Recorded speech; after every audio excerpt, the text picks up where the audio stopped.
The Center for Infrastructure Renewal it's a very impressive facility.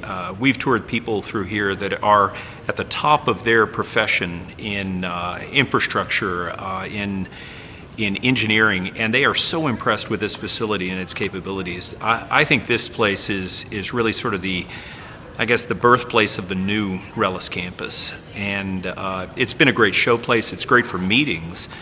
But the knowledge that's going to be generated from this facility it's going to save the state of Texas tens of millions of dollars, possibly billions of dollars, at a time when infrastructure is front and center in the news, in politics, and it's central to all of our lives. We experience it every day, even when we don't realize we're interacting with it. So, very proud of this facility. It's a beautiful facility, and I've yet to have anybody here that was not impressed with it. Talk about when you came aboard the RELLIS project, and before that, when you first heard of the intentions to redevelop the old Riverside campus. I remember it. Riverside has sort of played a role in my family's history. My father lived out here as a freshman in the Corps of Cadets way back in the 40s. And so I'd heard stories about RELLIS, and then when I was in school in the 80s, I heard about the Riverside campus and the work that was done here. I didn't interact a lot with the campus at that time. And then in the, late spring of 2016, I heard this announcement that there was going to be a renewed emphasis on the RELLIS campus and a major investment here. And that's pretty exciting. For somebody, I was then in city management, very interested in the local economy. And I thought, wow, what a great investment, for the state of Texas and Texas A&M, and of course the larger system. So pretty exciting. It wasn't as impactful to me in my previous role as when a few months later the chancellor reached out to me and asked me if I'd play a role in the development of the campus. It seemed like serendipity because, again, my father was out here. So I felt like it was really legacy work. And so I was very excited to have the opportunity to participate in it, and it's been fun, it's been challenging, but I've enjoyed every day of it. Do you feel like you'll be successful in bringing private industry and the entrepreneurial sector out here eventually? I thought that would be a challenge initially, and I can tell you now it will not be a challenge because everybody we have brought to this campus and to this building in particular is amazed at the capabilities, and they're talking about doing things here that, quite frankly, I don't understand sometimes. So they're awfully intelligent people, but I think that's going to be the least of our challenges now.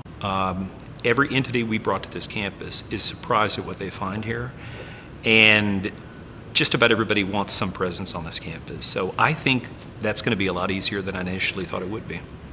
In 20 years, what will this place look like?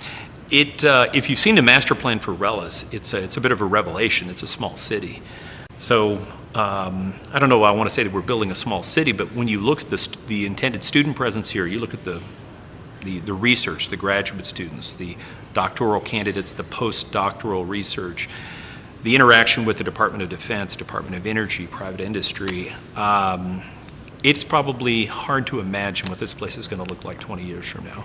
I cannot wait to bring my grandkids out and tell them, that I played a part in this. So it's exciting. It really is. I could draw you a picture. It won't look like that. It's probably going to exceed that. So it's very interesting. And again, we have people from Europe, we have people from Asia, we have people from across the United States that are interested in RELLIS. So I look forward to partnering with every one of them.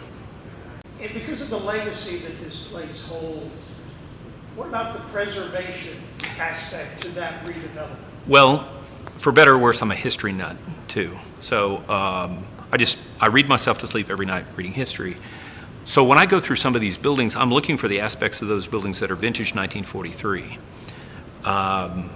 I think about the heritage of the flight line, and I think about the individuals that were trained there and what they went overseas and did. So I think it's very important that we preserve some of that. Now, some of that 1943 architecture is by its nature utilitarian. So when you look at it, you're not bowled over by the beauty of it. But the beauty is really the heritage of the building.